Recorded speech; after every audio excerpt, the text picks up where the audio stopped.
নমস্কাৰ স্বাগতম ইয়া হৈছে সুপাৰ প্ৰাইম ষ্টুডিঅ'ত মই প্ৰাঞ্জল আৰম্ভণিতে গুৰুত্বপূৰ্ণ খবৰটো হৈছে নন্দিনী কাশ্যপক দুদিনৰ আৰক্ষীৰ জিম্মাত প্ৰেৰণ কৰা হৈছে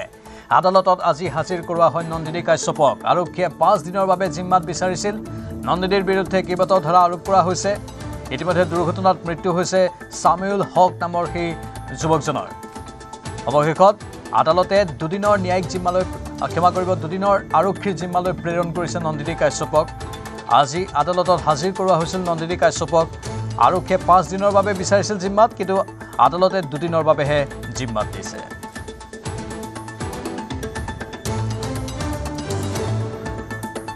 আমাৰ সতীৰ্থ সংবাদদাতা ভাস্কৰ শইকীয়া বৰ্তমান লাইভত আছে ভাস্কৰ নন্দিনীক দুদিনৰ আৰক্ষীৰ জিম্মালৈ প্ৰেৰণ কৰা হৈছে বহু তথ্য হয়তো উদ্ঘাটন হ'ব বৰ্তমান নন্দিনীক ক'ত নিয়া হৈছে পানবজাৰ আৰক্ষী থানাত হয়তো নিয়া হৈছে কি তথ্য আছে নিশ্চয়কৈ প্ৰাঞ্জল ইতিমধ্যে কৈছো যে নন্দিনী কাশ্যপক আজি 3 বজাত আসলতে সিজিএম আদালতত হাজিৰ কৰা হৈছিল তাৰ পিছতে নন্দিনী কাশ্যপক আৰক্ষীয়ে দিছপুৰ আৰক্ষী আৰু পানবজাৰ আৰক্ষীয়ে প্ৰায় 5 দিনৰ বাবে জিম্মাত বিচাৰিছিল কিন্তু আদালতে প্ৰায় 2 দিনৰ বাবে জিম্মাত দিয়ে আৰক্ষীয়ে জিম্মাত দিয়ে আৰু বৰ্তমান সময়ত যি নন্দিনী কাশ্যপ অভিনেত্ৰী নন্দিনী কাশ্যপক বৰ্তমান পানবজাৰ মহিলা থানাত ৰখা হৈছে আৰু তেওঁ হয়তো আজি উৰে নিশা তেওঁলোকে খুদা পোছা অব্যাহত ৰাখিব গোটেই বিষয়ৰ ওপৰত তদন্ত তেওঁলোকে হয়তো অব্যাহত ৰাখিব মই বৰ্তমান পানবজাৰ মহিলা থানাৰ সন্মুখৰ পৰা ইতিমধ্যে পৰিৱেশসমূহ দেখুৱাবলৈ যত্ন কৰিছো আৰু নন্দিনী কাশ্যপৰ যদি কথা কওঁ তেতিয়াহ'লে বৰ্তমান তেওঁ ভিতৰত আছে আৰু খুদা পোছা হয়তো অব্যাহত ৰাখিছে দিছপুৰ আৰক্ষী আৰু পানবজাৰ আৰক্ষী ইতিমধ্যে কৈছে যে নন্দিনী কাশ্যপক 3 বজাত লৈ যোৱা হৈছিল সিজিএম আদালতলৈ আৰু সিজিএম আদালতৰ ভাস্কৰ অলপ সময় অনুঘোষণা আছে নে নন্দিনীক আদালতৰ পৰা পুনৰ আৰক্ষী থানাত নিয়াৰ সময়ত আপুনি কি দেখা পাইছিল কিবা অলপ অনুঘোষণা তেওঁৰ মুখমণ্ডলত ভাহি উঠিছিল নে সমান্তৰালকৈ ইতিমধ্যে কৈছো যে 1 আগষ্ট তাৰিখে নন্দিনী কাশ্যপক পুনৰ সিজিএম আদালতত হাজিৰ কৰা হ'ব আৰু তাৰ পিছতে যদি দোষী সাব্যস্ত হয় এইকেইটা দিনত যদি তেওঁ খুদা পোছা অন্তত যদি দোষী সাব্যস্ত হয় তেতিয়াহ'লে 5 বছৰ পৰা 7 বছৰ পৰ্যন্ত তেওঁ কাৰাদণ্ড হ'ব পাৰে সমান্তৰালকৈ মই কৈছো যে যি আসলতে বিএনএছৰ 105 ধাৰা যি লগাইছিল বা 105 নম্বৰ ধাৰা যি লাগিছিল সেই ধাৰাৰ অধীনত তেওঁক বৰ্তমান আসলতে গোটেই বিষয়টোৰ তদন্ত চলিব আৰু সেই বিষয়টো সন্দৰ্ভত আসলতে কেনেদৰে গোটেই ঘটনা সংঘটিত হৈছিল কেনেদৰে আসলতে নন্দিনী কাশ্যপ আহিছিল কিমান স্পীডত আহিছিল বা যি এই সামিউল হকক খুন্দিওৱাৰ পিছত দুৰ্ঘটনা সংঘটিত কৰাৰ পিছত কিয় আৰক্ষীক তেওঁ খবৰ কৰা নাছিল সকলোবিলাক তথ্য ইতিমধ্যে তেওঁলোকে খুদা পোছা অব্যাহত ৰাখিছে আমি ইতিমধ্যে কৈছো যে সকলোবিলাক তদন্তৰ কথা ইতিমধ্যে যেটো কৈছো বা গোটেই বিষয় সন্দৰ্ভত যেটো আমি জনাবলৈ যত্ন কৰিছো নিশ্চয় ভাস্কৰ আৰু কেতবোৰ আন তথ্য আহিছে সেই তথ্যখিনিও আমি আমাৰ দৰ্শকক জনাব বিচাৰিছো যে আদালতৰ পৰা পানবজাৰ থানালৈ লৈ যোৱা হৈছে কিন্তু নন্দিনীয়ে এতিয়ালৈকে মুখত একো দিব বিচৰা নাই মানে খাদ্য সামগ্ৰী গ্ৰহণ কৰিব বিচৰা নাই পানী খাবলৈ অমান্তি প্ৰকাশ কৰিছে নন্দিনী নামৰ এই স্বল্পখ্যাত বা কম পৰিচিত অভিনেত্ৰী গৰাকীয়ে নিখাৰ ভাগত হয়তো ভাত এখাজ খাব পাৰে আপুনি সেইখিনি তথ্য সংগ্ৰহ কৰিছে ভাস্কৰ আৰু মলাই পনীৰ খাই খুব ভাল পায় হেনো এইগৰাকী অভিনেত্ৰীয়ে এতিয়া অনুঘোষণা আছে না এৰ মুখমণ্ডলত ভাৱভংগীত অনুঘোষণা ফুটি উঠিছে না নাই নিশ্চয়কৈ প্ৰাঞ্জল আমি যি আসলতে ভিজুৱেল আমি সংগ্ৰহ কৰিছো নিউজ 18 অসম নৰ্থ ইষ্টৰ দৰ্শকসকলক আমি যি ভিজুৱেলছ দেখুৱাবলৈ সক্ষম হৈছো আসলতে যি সিজিএম আদালতলৈ যিমান সময়ত লৈ যোৱা হৈছিল 3 বজাত লৈ যোৱা হৈছিল এগৰাকী অভিনেত্ৰী তথাকথিত অভিনেত্ৰী নন্দিনী কাশ্যপকৰ তেতিয়াই দেখা পোৱা গৈছিল যে মনত এটা অহংকাৰী ভাৱ লৈ তেওঁ সোমাই গৈছিল আদালতৰ মজিয়ালৈ তাৰপিছত যেতিয়া ওলাই আহিছিল আমি তেতিয়াও আসলতে ভিজুৱেলসমূহ সংগ্ৰহ কৰিবলৈ যত্ন কৰিছিলো কি একেই ভাৱভংগী মুখত কোনো আসলতে অনুশোচনাৰ চিহ্ন থকা এগৰাকী নন্দিনী কাশ্যপে থানালৈ আহি যেন অনুশোচনা এবাৰ কৰিছে মহিলা আৰক্ষী থানাৰ লকাপত যেন অনুশোচনা কৰিছে এগৰাকী অভিনেত্ৰী আৰু ইতিমধ্যে কৈছো যে পানী এটুপি মুখত দিবলৈ মন কৰা নাই এগৰাকী অভিনেত্ৰী যেহেতু মালাই পনীৰ খাই ভাল পোৱা এগৰাকী অভিনেত্ৰীয়ে মালাই পনীৰ বহু আসলতে তেওঁ কথা আগতে কৈছিল বা ভাল পোৱা বুলি ইতিমধ্যে বহুজনৰ আগত কৈছিল বুলি আমি তথ্য লাভ কৰিছো আৰু বৰ্তমান সময়ত দেখা পোৱা গৈছে যে থানাৰ ভিতৰত তেওঁ আছে পানী এটুপি মুখত দিবলৈ বিচৰা নাই সন্ধিয়াৰ সময়ত এটুপি চাহ খাবলৈ যেন বিচৰা নাই এগৰাকী অভিনেত্ৰী আৰু ইতিমধ্যে আসলতে ভাতৰ বাবে যোগাৰ কৰা বুলি আমি ইতিমধ্যে খবৰ লাভ কৰিছোঁ বা নিশাৰ ভাগত কেনেকুৱা ধৰণৰ খাদ্য যোগাৰ দিয়া হয় বা পৰিয়ালৰ লোকৰ ফালৰ পৰা কেনেকুৱা ধৰণৰ খাদ্য আনি দিয়া হয় বা আৰক্ষীৰ ফালৰ পৰা কি তেওঁলোকক যোগান ধৰে সকলোবিলাক তথ্য আমি পৰৱৰ্তী সময়ত জনাবলৈ সক্ষম হ'ম কিন্তু মলাই পনীৰ ভালপোৱা এগৰাকী অভিনেত্ৰীয়ে বৰ্তমান সময়ত পানী উঠি যেন মুখত দিবলৈ বিচৰা নাই মুখত থানাৰ ভিতৰত যি অনুশোচনাৰ চিন আচলতে বৰ্তমান স্পষ্ট হৈছে গোটেই বিষয়টো আচলতে বৰ্তমান সময়তহে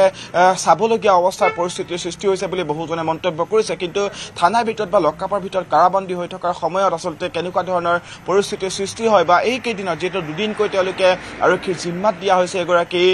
স্বল্পবাসনা যি অভিনেত্ৰী নন্দিনী কাশ্যপক আৰু এই দুদিনত আৰক্ষীয়ে কেনেধৰণৰ ক্লু লাভ কৰে বা কেনেকুৱা ধৰণৰ তেওঁৰ পৰা উত্তৰ লাভ কৰে সোধা পোছা যিহেতু উৰে নিশা পৰ্যন্ত চলিব আজি কি তথ্য লাভ কৰে কেছ ডায়েৰী কেনেধৰণৰ হয় সঁচাকৈ লক্ষণীয় হ'ব ধন্যবাদ ভাস্কৰ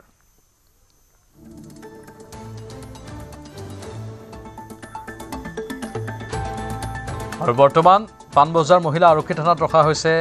নন্দিনী কাশ্যপ নামৰ অভিনেত্ৰীগৰাকীক দুদিন আৰক্ষীয়ে জিম্মাত লাভ কৰিছে এয়া আৰক্ষীয়ে আদালতৰ পৰা লৈ যোৱাৰ মুহূৰ্তৰ দৃশ্য গাড়ীৰ ভিতৰত এইগৰাকী নন্দিনী আৰু এই গাড়ীখনতেই পাণবজাৰ মহিলা থানালৈ লৈ যোৱা হৈছে এইগৰাকী অভিনেত্ৰীক বহু তথ্য হয়তো লাভ কৰা যাব বিএনএছৰ কেইবাটাও ধাৰা লাগিছে আৰু ইয়াতে জামিনবিহীন ধাৰাও আছে সেয়েহে স্বাভাৱিকতেই এই গোচৰটো অধিক শক্তিশালী ৰূপত আৰক্ষীয়ে হয়তো আদালতত উপস্থাপন কৰিব তাৰ পাছত হয়তো নন্দিনীৰ শাস্তি কি হয় সেয়া জানিব পৰা যাব এয়া গাড়ীৰ ভিতৰত নন্দিনী নামৰ এইগৰাকী অভিনেত্ৰী যিগৰাকী অভিনেত্ৰীৰ গাড়ীৰ খুন্দাত এজন যুৱকৰ মৃত্যু হৈ গ'ল তেখেতক আজি যি দিছপুৰ আৰক্ষীয়ে এৰেষ্ট কৰি পেলাই আজি মহামানৱ আদালতত তেখেতক প্ৰডিউচ কৰিছিলে আৰু আৰক্ষীয়ে 5 দিনৰ পুলিচ কাষ্টডি প্ৰেয়াৰ দিছিলে আৰু ইনিচিয়েলি এই যোনটো গোচৰ ৰেজিষ্টাৰ হৈছিলে এই গোচৰটো ৰেজিষ্টাৰ হৈছিলে আপোনাৰ 3টা ধাৰাত এই 3টা ধাৰা আছিলে বেইলেবল ইন নেচাৰ 3টা জামিনযোগ্য ধাৰা আছিলে এইকেইটা আছিলে ছেকশ্যন 115 টু 125B আৰু 281 অফ দ্য BNS আনফৰ্চুনেটলি যোৱাকালি যোনটো হ'ল তেখেতৰ যোনে আঘাতপ্ৰাপ্ত হৈছিলে তেখেতৰ যিহেতু এক্সপায়াৰী হ'ল তাৰপিছত আৰক্ষীয়ে এই গোচৰত 105 ধাৰা BNSৰ তেওঁলোকে এড কৰিছিলে আৰু আমি এইটো যুক্তি দিছিলোঁ যে কোৰ্টত যে 105 ধাৰা এই গোচৰত নাহে কাৰণ এই গোচৰটো হৈছে এক্সিডেণ্টেল ইন নেচাৰ আৰু আৰক্ষীয়ে নিজে ইনিচিয়েলি 281 এটা ধাৰা দিছিলে সেইটো BNSৰ য'ত ৰেছ এণ্ড নেগলিজেণ্ট ড্ৰাইভিং হ'লে সেইটো ধাৰা দিছিলে আৰু BNSত 106 এটা ধাৰা আছে যোনটোৰ পৰা যদি কোনোবা ব্যক্তিৰ মৃত্যু ঘটে ৰেছ আৰু নেগলিজেণ্ট এটা এক্ট কৰাৰ পিছত সেই ধাৰাটো জামিনযোগ্য হয় আৰু 1062 এটা উপধাৰা আছে যে এনেকুৱা এক্সিডেণ্ট কৰি যদি কোনোবা ব্যক্তিয়ে তাৰ পৰা গুচি যায় সেইটো নন বেইলেবল আছিলে কিন্তু সেইটো এতিয়া ফ'ৰ্চত নাই আৰু সেইটো এটা প্ৰযোজ্য নহয় সেই নোহোৱাৰ বাবে এটা 105 দিছে আমি আৰ্গুমেণ্ট কৰিছোঁ যে 105 ধাৰাটো এইটোত নাহে কিন্তু কোৰ্টে মহামান্য আদালতে গোটেই পক্ষ শুনি পেলাই মহামান্য আদালতে দুদিনৰ কাৰণে পুলিচ হেফাজতত দিছে এলাউ কৰিছে তেওঁলোকে কৈছে যে কিছুমান মেটেৰিয়েল কালেক্ট কৰিব আছে বা তথ্য আৰু জানিব আছে সেইবাবে পুলিচক তেখেতক দুদিনৰ পুলিচ হেফাজতত মহামান্য আদালতে অৰ্ডাৰ দিছে জামিনৰ আবেদন দিয়া হৈছিলে সেইখন 1 তাৰিখে ৰিপ্ৰডিউচ কৰিব জামিনৰ আবেদনখন সেইটো নাকচ হৈছে জামিনৰ আবেদনখন আজি মহামান্য আদালতত এটা ইনিচিয়েল ষ্টেজটো আজি ইনভেষ্টিগেশ্যন আৰম্ভ হৈছে সেইকাৰণে আপোনাৰ এই জামিন আবেদনখন নাকচ হৈছে হিটেন ডাইনিঙৰ কেছ জানে হিটেন ডাইনিঙৰ কথা জানে সেই কেছটো আছিলে আজি দিছপুৰ পুলিচ ষ্টেচনৰ কেছ গতিকে তাত 5 দিনৰ পুলিচে জিম্মাত বিচাৰিছিলে অনাৰেবল কোৰ্টে 2টা পৰীক্ষা হিয়াৰিং হৈ পিনি তেওঁ 2 দিনৰ কাষ্টডি পুলিচ কাষ্টডি আৰু 1 তাৰিখে পুনৰ তেওঁক প্ৰডিউচ কৰিব লাগিব অনাৰেবল কোৰ্টত আৰু কিবা এটাই আটাইকেইটা নন বেল ছেকশ্যন নহয় এটা নন 105 নন বেল ছেকশ্যন গতিকে সেইকাৰণে তেওঁ পুলিচ ৰিমাণ্ড দিয়া আছে তেওঁ সেইটো লাইফ ইম্প্ৰিজনো আছে যদি পিছত ট্ৰায়েল হয় ইম্প্ৰিজনত 5 বছৰ মিনিমাম আৰু মেক্সিমাম 10 years আৰু কিছু লাইফ ল'ব পাৰে এইটো ছেকশ্যন জামিনৰ আবেদন কৰিছিলে আবেদন ৰিজেক্ট কৰিছে দুদিনৰ পুলিচ কাষ্টডি দিছে হ'ব জেলত তাত 10 years মেক্সিমাম লাইফো আছে ট্ৰাইবেলৰ ছেশ্যন সেইটো কথা মাজনিশা অভিনেত্ৰী নন্দিনীয়ে মোহাৰি শেষ কৰি দিলে নলবাৰীৰ সোণাপুৰ মুগদীৰ সামিউলৰ পৰিয়ালটো মৃত্যুৰ মুহূৰ্তলৈকে খবৰ ল'বলৈ সময় নোপোৱা নন্দিনীক সৰ্বত্ৰ নিন্দা গাঁৱৰ ল'ৰাৰ অকাল মৃত্যুত হিয়া ঢাকুৰি কান্দিছে মুগদীৰ গয়াই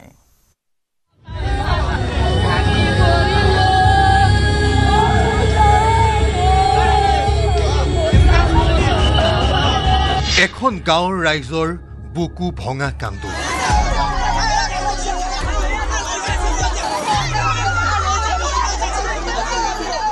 এটা পৰিয়ালে হিয়া ঢাকুৰি কান্দিছে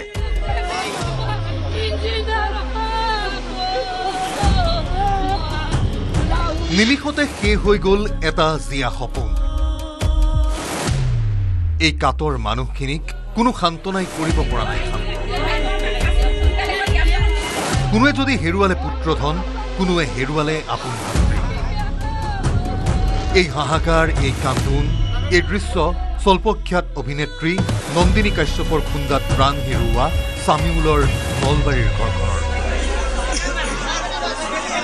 মাজনিশা মৃত্যুদূতৰূপী নন্দিনীয়ে মোহাৰি শেষ কৰি দিলে নলবাৰীৰ সোণাপুৰ মুগদীৰ সামিউলৰ পৰিয়াল মৃত্যুৰ মুহূৰ্তলৈকে খবৰ এটা ল'বলৈ আহৰি নোপোৱা নন্দিনীয়ে ভাঙি চুৰমাৰ কৰা সপোনৰ সমাধিত বহি এই মানুহখিনিয়ে হিয়া ঢাকুৰি কান্দিছে মনে সজা কথা কোৱাত কৰি যদি তেওঁলোকে মোৰ ল'ৰাটোৰ আহি খবৰ ল'লেই হয় মোৰ ল'ৰাটোক যদি দিহা পৰামৰ্শ দিলেই হয়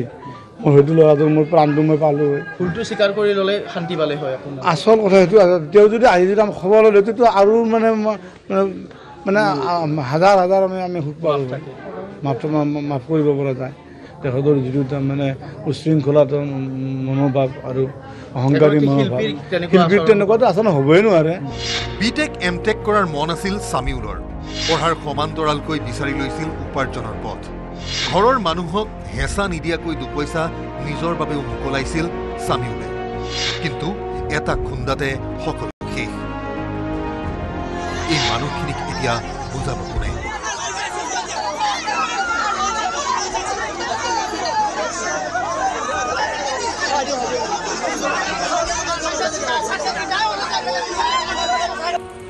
নলবাৰীৰ পলিটেকনিকত পঢ়া সামিউল পঢ়া শুনাটো আছিল পাৰ্বত শিক্ষা প্ৰতিষ্ঠানটোৰ অন্যতম সম্পদ হেৰুৱাই শোকাকুল সকলো মোৰ ইলেক্ট্ৰিকেল ইঞ্জিনিয়াৰিঙৰ 4th সেমিষ্টাৰৰ পৰীক্ষা দি 5th সেমিষ্টাৰলৈকে প্ৰমোশ্যন পাইছিলে ভাল এই চেঞ্চত মই কৈছোঁ অকল পঢ়া শুনাতে ভাল নহয় কাৰণ ইয়াত আমি অকল একাডেমিক ছাইডটোৱে নাচাওঁ আমি যেটো এথিক্স বুলি কওঁ মূল্যৰ ওপৰতো আমি গুৰুত্ব দিওঁ এটা ছাত্ৰ বা ছাত্ৰীৰ সৰ্বাংগীন উন্নতি হওক তাৰ ওপৰত আমি গুৰুত্ব আৰোপ কৰোঁ সেই ফালৰ পৰা চালে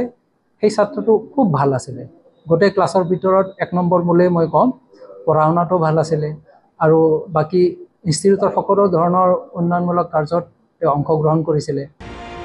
গাঁৱৰ ল'ৰাটোৰ অকাল মৃত্যুৱে বুকু গধুৰ কৰি পেলালে গাঁওবাসীৰো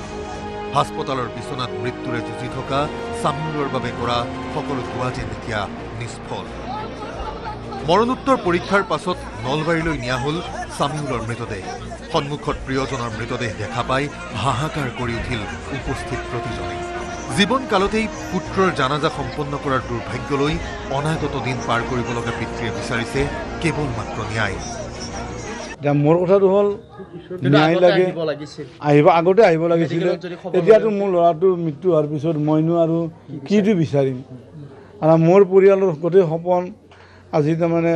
দ্বিতীয়কত হ'ব লগা সপোন আজি মোৰ মানে শূন্য বিচৰণ হৈ গৈছে মোৰ ল'ৰা অবিহনে মোৰ আৰু কিবা আছে জানো অঘটন ঘটাই সামান্যতম অনুশোচনাৰ ভাত লেখ নৰখা নন্দিনীৰ মতে এয়া আছিল সৰু দুৰ্ঘটনা এটাই শেষ কৰি থৈ গ'ল এটা পৰিয়াল নলবাৰীৰ পৰা Kailash Deka report news 18 Assam north east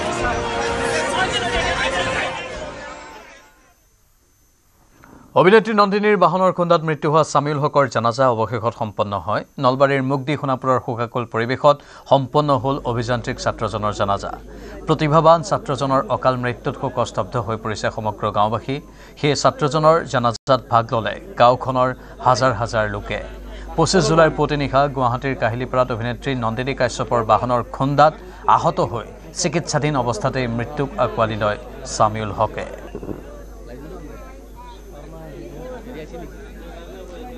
আমাৰ সংবাদদাতা কৈলাশৰ এক প্ৰতিবেদন আছে আগবঢ়াইছোঁ। অভিনেত্ৰী নন্দিনী কাশ্যপৰ গাড়ীৰ খুন্দাত গুৰুতৰভাৱে আহত হোৱা যি নলবাৰীৰ আচলতে যি ছামিউল হকৰ যি শেহতীয়াভাৱে মৃত্যু হৈছে আৰু ছামিউল হকৰ আজি যি মৃতদেহ নলবাৰীৰ যি মুগদি সোণাপুৰৰ বাসগৃহত উপস্থিত হোৱাৰ লগে লগে এক শোকাকুল পৰিৱেশৰ সৃষ্টি হৈছে আৰু বৰ্তমান সময়ছোৱাত দেখিবলৈ পোৱা গৈছে যে ছামিউল হকক আচলতে যি স্থানীয় যি মুগদিৰ কবৰস্থানত জানাজা সম্পন্ন কৰা হ'ব আৰু জানাজা সম্পন্ন কৰাৰ পূৰ্বে এই মুহূৰ্তত দেখিবলৈ পোৱা গৈছে যে আচলতে তেওঁলোকৰ যি ধৰ্মীয় নীতি নিয়ম অনুসৰি আচলতে তেওঁলোকে কাম কাজ কৰি থকা পৰিলক্ষিত হৈছে আৰু কিছু মুহূৰ্তৰ পিছতে আচলতে স্থানীয় কবৰস্থানত তেখেতৰ যি জানাজা সম্পন্ন কৰা হ'ব। উল্লেখ কৰিব বিচাৰিছোঁ যে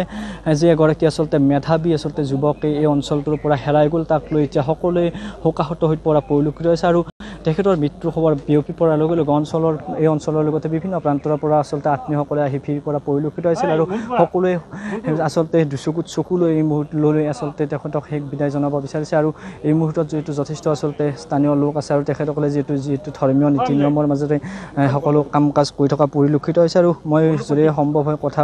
পাতিবলৈ যত্ন কৰিম। আচলতে কেইবাগৰাকীও স্থানীয় লোক আছে, অকণমান আপোনাৰ ওচৰলৈ আহিছোঁ। এগৰাকী আচলতে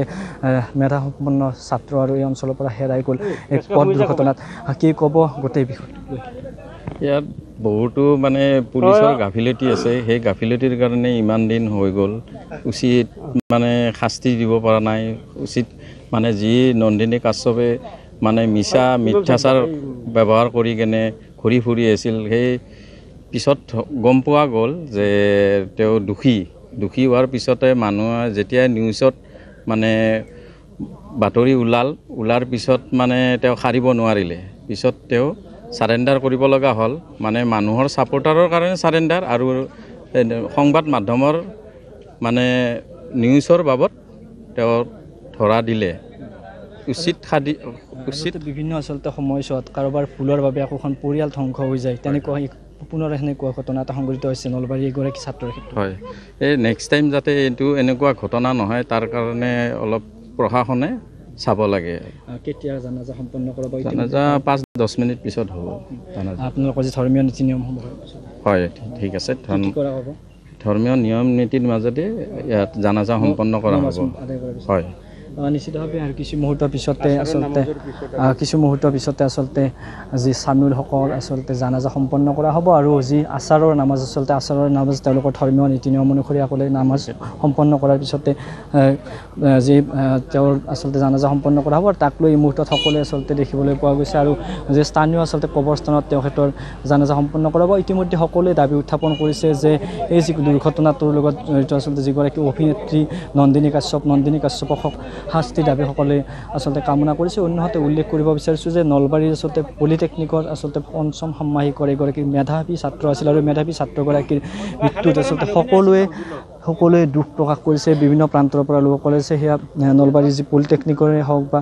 তেওঁলোকৰ সহপাঠীসকলে আহি দুখ প্ৰকাশ কৰা পৰিলক্ষিত হৈছে আৰু এই মুহূৰ্তত আমি সেই দৃশ্যসমূহ দেখুৱাব বিচাৰিছোঁ, যিহেতু কিছু মুহূৰ্তৰ পিছতে আচলতে যি নলবাৰীৰ যি মুগদিৰ স্থানীয় কবৰস্থানত জানাজা সম্পন্ন কৰা হ'ব। বাতৰি দেখিলে সময় হৈছে বাণিজ্যিক বিৰতিৰ।